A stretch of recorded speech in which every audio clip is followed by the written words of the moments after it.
La vârsta de 34 de ani, Paula s-a îndrăgostit în sfârșit, dar ea s-a trezit cu un bărbat divorțat. La început, ea s-a temut că nimic bun nu poate ieși dintr-o astfel de relație. Prietena ei, însă, a încercat să o calmeze. Numai femeile au bagaje, i-a spus prietena ei. Este rar ca un tată, după ce a părăsit familia, să aibă cu adevărat grijă de copiii săi. Bărbații tind să meargă mai departe, divorțează, plătesc pensia alimentară și uită de restul. Dar Paula era îngrijorată de altceva. Dacă el abandonase o familie, ce l-ar fi împiedicat să o facă din nou? Iar ea nu avea niciun respect pentru tații care își neglijau copiii. Experiența prietenei ei nu a făcut decât să-i adâncească dezgustul. Fostul soț al prietenei ei uitase de mult de fiica lor. Dacă Nechita ar fi fost așa, ea ar fi fost devastată. Cu toate acestea, Paula și-a dat seama curând că a întâlnit un bărbat responsabil. Noua ei iubire a fost sinceră de la început. În anii tinereții, se căsătorise și fusese tată la 2 copii. Își iubea copiii, dar recunoștea că mariajul fusese o greșeală. Totul se întâmplase pe un capriciu, ca reacție la o ceartă banală. Într-o seară, în timp ce bea cu prietenii, cineva a insinuat că relația lui nu era serioasă. Nechita s-a simțit ofensată, la fel ca prietena lui de atunci. Au schimbat priviri și, în semn de sfidare, au amenințat că se vor căsători. Cum altfel puteau dovedi că erau serioși? Cineva din grup i-a tachinat, spunând că nu vor merge până la capăt. S-a făcut un pariu, o ladă de bere era în joc și ceea ce a început ca o glumă a dus la căsătorie. Părinții lor le-au închiriat un apartament, iar tânărul cuplu s-a mutat împreună. Dar a locui împreună nu era același lucru cu a se întâlni. Și-au dat repede seama că poate ar fi fost mai bine dacă nu ar fi încercat să demonstreze nimic. Totuși, se simțeau obligați să păstreze aparențele pentru ca prietenii lor să nu râdă de ei.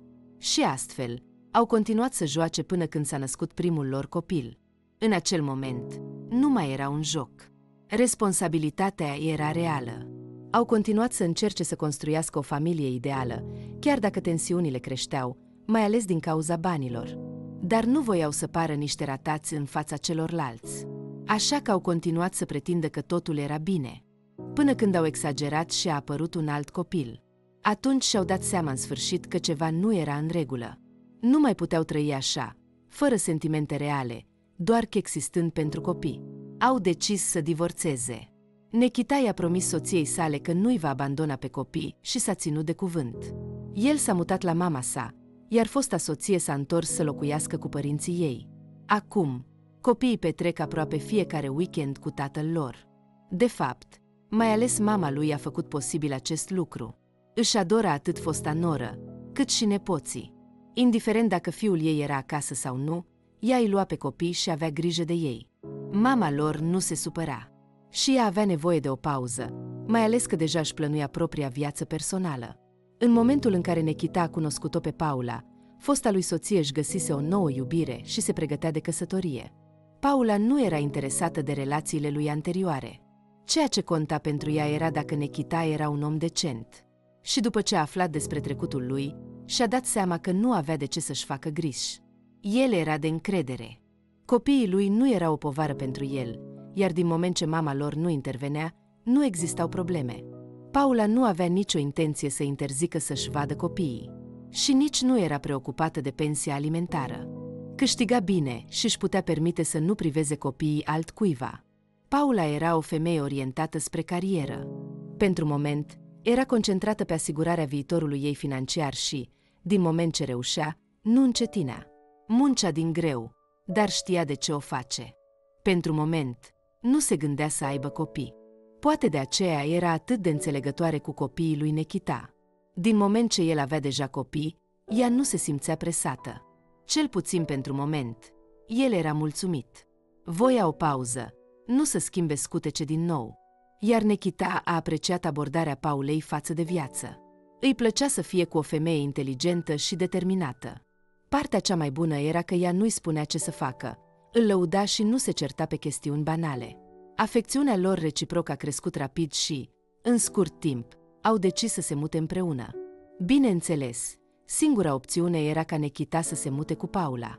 Spre deosebire de el, ea avea propria ei locuință. Când Nechita i-a văzut prima dată casa, a fost șocat. Dar de ce ar fi trebuit să se laude? Ar fi trebuit să-și scrie pe frunte că deține o căsuță modernă? Avea vreo importanță când era vorba de dragoste adevărată? Dimpotrivă, acest lucru le-a testat sentimentele. Dacă el s-ar fi îndrăgostit de averea ei și nu de ea, ar fi fost greu de spus dacă dragostea lui era autentică. Paula cumpărase cabana cu 6 ani în urmă. Își alesese un cartier bun și apoi se concentrase să facă casa a ei. Dar a tăiat câteva colțuri.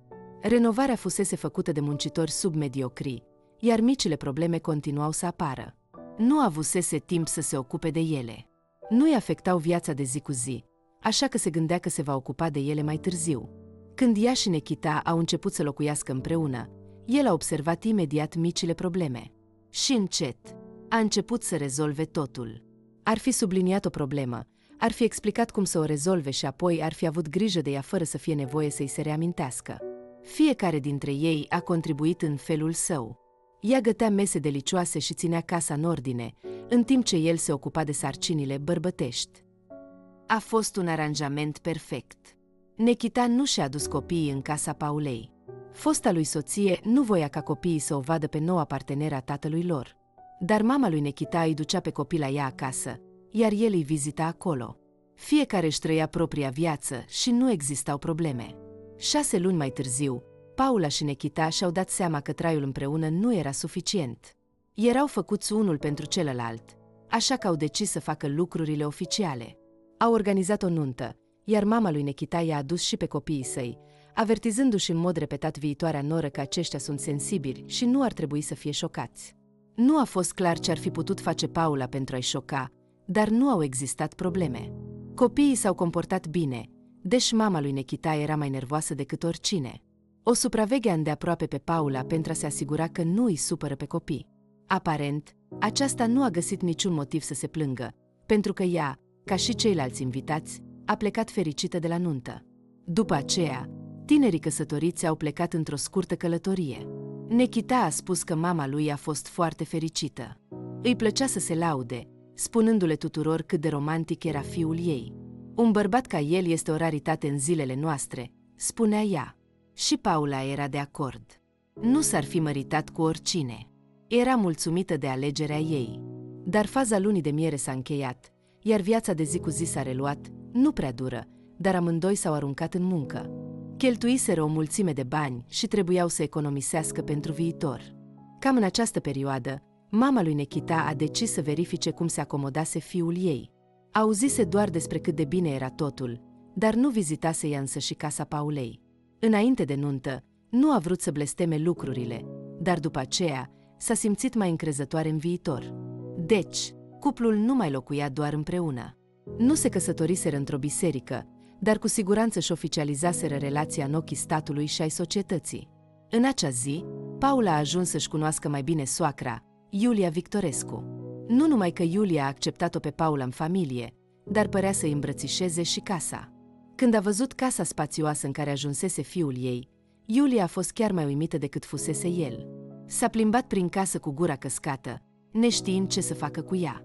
Ca o pisică într-un mediu nou, se plimba prin jur, inspectând fiecare colț, aproape trăgând cu ochiul în fiecare colțișor. Paula a simțit nevoia să întrebe: căutați ceva anume? Nu era rău intenționat. Paula ajunsese pur și simplu să înțeleagă ce fel de persoană era Iulia Victorescu. Ca la nuntă, când toți invitații plecaseră, Iulia începuse să bârfească despre ei.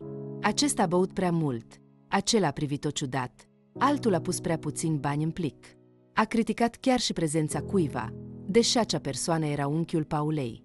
Paula își dăduse deja seama că soacrei sale îi plăcea să vorbească oamenii de rău, dar habar nu avea cu ce ar putea veni Iulia de data aceasta. După ce a inspectat casa, Iulia a declarat: este un loc spațios, perfect pentru oaspeți. Voi veni aici în weekenduri cu copiii și cu fosta mea noră, a anunțat ea. Cu care noră? A întrebat Paula printre dinții strânși. Ei bine, fosta soția lui Nechita, desigur, s-a corectat Iulia, enervată. Copiii se vor bucura de aerul proaspăt. Paula a fost luată prin surprindere. În timp ce căuta cuvintele potrivite, Iulia a zâmbit misterios și s-a uitat spre fiul ei, care era ocupat să lucreze cu niște unelte. Acum am un iubit, i-a șoptit Iulia Paulei, ca și cum ar fi împărtășit un secret. Am să ți-l prezint în curând. Vom sta aici împreună. Îi place natura, să știi, a adăugat ea. Este un pescar pasionat și există un râu în apropiere. Va fi convenabil pentru el. Un iubit? Nechita, care auzise conversația, părea confuză. Și de ce avem nevoie de el aici? A întrebat el. Mama lui nu fusese niciodată pasionată de pescuit, iar Nechita își imagina cum ar putea decurge aceste vizite. Un tip ar fi stat prin preajmă, făcând lucrurile incomode. Se întreba cum îl prezentase mama sa pe acest nou bărbat nepoților ei. Și de ce nu era fosta lui soție deranjată de asta? Nu avea nicio problemă să-i trimită pe copii să stea cu Iulia, chiar dacă, atunci când Nechita locuise cu o femeie pe care nu o cunoștea, aducerea copiilor fusese interzisă. Dar acum, Iulia era în favoarea aducerii întregii echipe. Vorbea la nesfârșit despre cât de distractiv ar fi ca toată lumea să fie împreună, bucurându-se de natură. Asta nu e o idee prea bună, a întrerupt-o Paula. Nu ar trebui să veniți aici neinvitați. Vom invita oameni când vom dori. Iulia s-a încruntat, holbându-se la nora ei, încercând să evalueze dacă vorbea serios. Așteptați o invitație. Ca și cum am fi străini. Paula aproape că a simțit nevoia să se explice, încercând să clarifice faptul că aveau propriile lor vieți. Uneori, vrem doar să ne odihnim. Nu suntem întotdeauna pregătiți pentru oaspeți. Oh, nu vom fi în calea nimănui. Ne vom ține pentru noi, a răspuns Iulia ridicând din umeri, părând nonșalantă. Atunci rămâneți singuri acasă, a răspuns Paula, cu vocea rece. Și vă rugăm să ne anunțați din timp dacă intenționați să ne vizitați. În acest moment, Iulia a început să respire greu, indignarea crescând.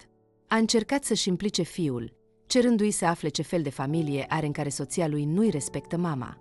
De ce îmi vorbește fata asta așa?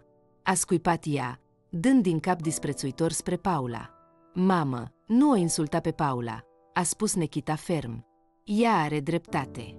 Asta nu e o casă deschisă. Și, în cele din urmă, este casa ei, a adăugat el strict. Cuplul nu avea de gând să se dea peste cap pentru a-i mulțumi pe alții, mai ales pe cheltuiala lor.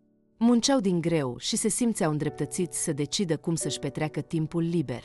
Dar Iulia era profund ofensată. Nu se așteptase niciodată la un astfel de răspuns din partea fiului ei. A plecat, supărată, fără să le spună nimic copiilor. Dar era convinsă că fiul ei nu era așa. Era un om bun la suflet. Cu siguranță, soția lui trebuie să-l fie influențat. Cât despre Paula, ce putea să facă? Iulia va trebui să accepte. Câteva zile mai târziu, în ciuda schimbului de replici neplăcut, Iulia se comportă ca și cum nimic nu s-ar fi întâmplat. Când Nechita era plecat să ajute un prieten cu mașina, ea a apărut la poarta Paulei cu un anturaj complet.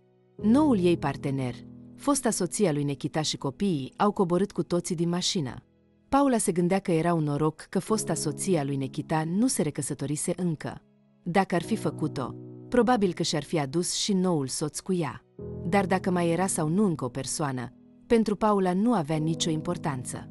Ea nu avea de gând să-i găzduiască. Fără intare, le-a blocat calea și i-a informat că astăzi nu este o zi bună pentru vizitatori. Pentru a evita orice discuție, a închis pur și simplu ușa și a plecat, lăsând grupul să se descurce cu surpriza lor. Paula le-a spus că a fost plecată toată ziua pentru o afacere importantă. Ea și Nechita aveau propriile lor vieți și nu puteau satisface capriciile tuturor. Iulia a încercat chiar să-i ceară cheile Paulei, sugerând că se pot descurca singure, dar Paula a refuzat. Mai târziu, ambele femei s-au plâns lui Nechita, fiecare prezentându-și varianta ei de poveste. Dar, încă o dată, el a fost de partea soției sale. A stat de vorbă cu mama sa și i-a explicat calm de ce a greșit. Bineînțeles, Iulia s-a simțit rănită. Cum ar putea fiul ei să asculte de o altă femeie în locul ei? La urma urmei, ea îl crescuse, iar acum el urma exemplul altcuiva. Dar Iulia nu putea face nimic. Încă trebuia să mențină o relație cu fiul și nora ei. Nu era pregătită să îi elimine din viața ei. Vă mulțumim că ați rămas până la sfârșitul acestei povești. Vă rog să susțineți canalul cu un like. Înseamnă mult pentru mine. Ne vedem data viitoare.